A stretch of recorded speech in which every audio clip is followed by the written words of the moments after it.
But after that MTV shit, we're like, yo, this dude's fire. Bro, And I came home, I was a celebrity. Yeah. I mean, I was like, damn, you know, girls was coming up to me and, you know what I mean? I'm getting recognized. I'm like, damn, like I had no idea, you know what I mean? And that really, that MTV battle helped our career because now KMEL starts playing us on the radio a little bit, you know, stuff that me and Lef are doing. At that point, me and Lef is just, you know, just us two.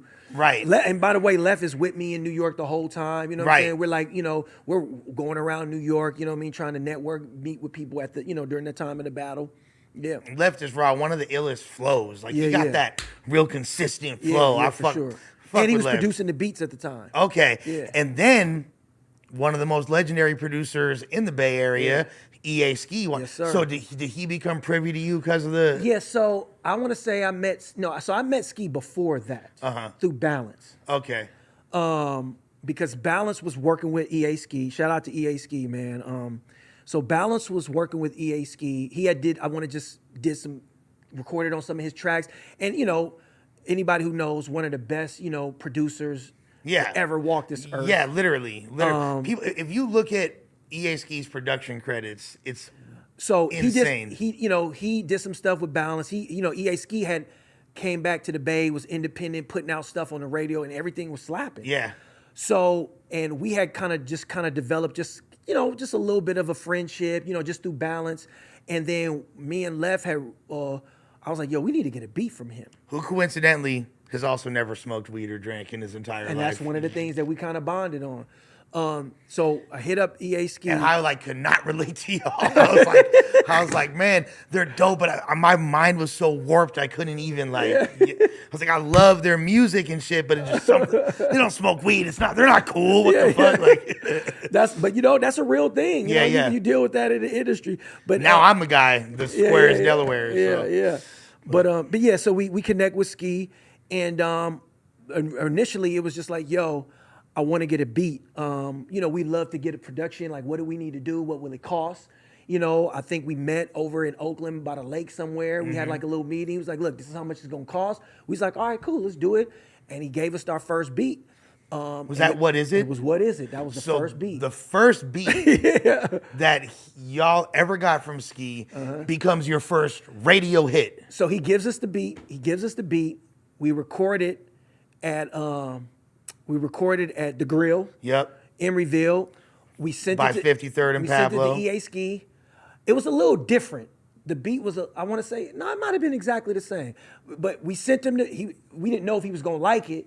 And we sent it to him. He was like, yo, this shit is hot. Come to my studio. We're going to re-record it. So we re-recorded it. We hadn't even heard the hook at this time.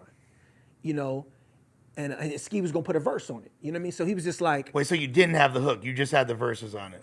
We had our verses on it. Yeah. Me and Left's verse.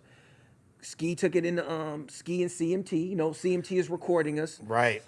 Ski goes in there like, I'm going to do the chorus.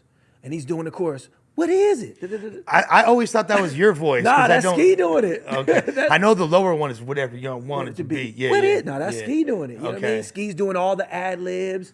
He was the one that kind of... we were doing ad-libs, but he really kind of showed us the emphasis, like, blow. You know what I mean? Like all that kind of stuff. Yeah. What? You know what I'm saying? You know what I mean? So he kind of... And I remember they made me re-record my verse like a bunch of times. You know what I mean? Like, you got to emphasize this word. I'm like, but... You know what I mean? But I'm like, I can't do it too many times. Right. He's like, all right, that's the right one. So I remember re-recording it, really perfectionist.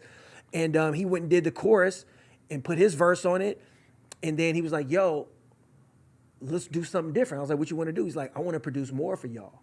I want to really kind of help y'all mix some of y'all tracks, So we kind of went into a partnership with him and, CMT and, you know what I mean? And then we put the song on the radio. But what's funny about that song, it's really interesting, and this is like, that song to be a radio song, it sounds like what was popping on the radio at the time, especially in the Bay. Yeah. But you're basically like dissing MTV, essentially. I'm telling you, when I put out that song, when we played that song, I think it was getting, shout out to homie Rick Lee. I want to say Rick Lee was the first person to play it on Dragon, air. Come on. Maybe My Emotion. You know what I'm saying? Sana G, all that. Yeah, they would play it. And My Emotion. My Emotion. Shout out My Emotion. But it was like super. It was kind of battle. It was a battle That's rap what I'm song. saying. But it sounded like a club banger. Yeah. It's like it sounds like a club banger. It had those elements of like, you know what I mean? But you're like talking about essentially your experience. And, you know, it's Ski, you know, he didn't say what to rap about. He was just like, hey, here's a beat, you know. Because at that point, we were just buying a beat from Ski. Yeah. It wasn't like he didn't have a vet, you know, I mean, at least I didn't know at that time. It wasn't like, yo, I want to work with you. I was like, yo, we want to get a beat from you. You know what I'm saying? And I'm sure it wasn't cheap either. You probably I mean, I don't know what the amount, but it was, we had to be like, yo, let's put our money up together. Yeah, it was for sure 4 digits at least. Yeah. I know, it was some money. So we did the song, we gets played. I remember not the radio DJs, but I remember other people kind of in the industry was like, that song will never go anywhere. Right. It's too battle. You got to make some. You wouldn't think. You got to make some radio type of stuff. Like, and even Left's verse, I mean, he's not talking about the battle rap shit, but he's still like. He's talking shit. Yeah, I'm a quarterback like Rich I say, I ain't a pussy, man. I don't sweat vaginal fluid. How the fuck you say that? I don't sweat vaginal fluid. Yeah, like, come on, dude. Who the fuck? I don't even know why I even. I was still in battle mode. I'm fresh off the fucking MTV thing, and it just catches on. Like, it started off in the clubs first. Yeah, that shit was playing because I remember different DJs was calling us or calling Ski like, yo, bro. People were sending us voice recordings or something like some kind of like, or they would call and leave voicemails like, and you would hear people singing along to the song in the club. It was you couldn't avoid that record in the Bay. It was a hit record. But it was a slow, right? It was a slow grind. Like that record came out in 2003. It didn't really like till hit like the radio 04, till like 04. Yeah. That's when it was just like, you can't escape this shit. Yeah, you know what I'm saying? Yeah. That's crazy. Okay. And around that time, there's this whole movement, the New Bay, they was calling it. And that's like Balance, y'all, and Fab, I feel like we're like the four. So, yeah, we used to throw shows. I want to say it might have been right around, it was in 2003. We was throwing these little shows at Blake's in Berkeley. Yeah, throwing them shows. And we had been doing it before, but I remember at one point, I want to say it was right after the MTV battle, because we getting some, we getting some hype now. You know what I'm saying? We everybody knows about, Locksmith, Frontline. We starting to get, so I remember we put it on a show. It was me, us, Frontline, Balance, Mistah FAB, and the team. Yep. Jay Dandridge, I think. I don't know if you remember Jay Dandridge. Yeah. From North Oakland, Berkeley. Jay Dandridge. He fucked with Fab, I remember. He fucked with Fab, yeah. Was it so? I threw a show and we all performed together. Was the team already on the radio, like with "It's Getting Hot in Here" and all that, or was that before that? They had other songs on we all had little songs on the radio. Yeah, but nothing that was like popping. This is before it started. Because I felt like that was hyphy movement for them. Let me tell you. This is the first time I heard the word hyphy. Yeah, we doing a show, right? Mind you, Blake's is hella small, right? Yeah.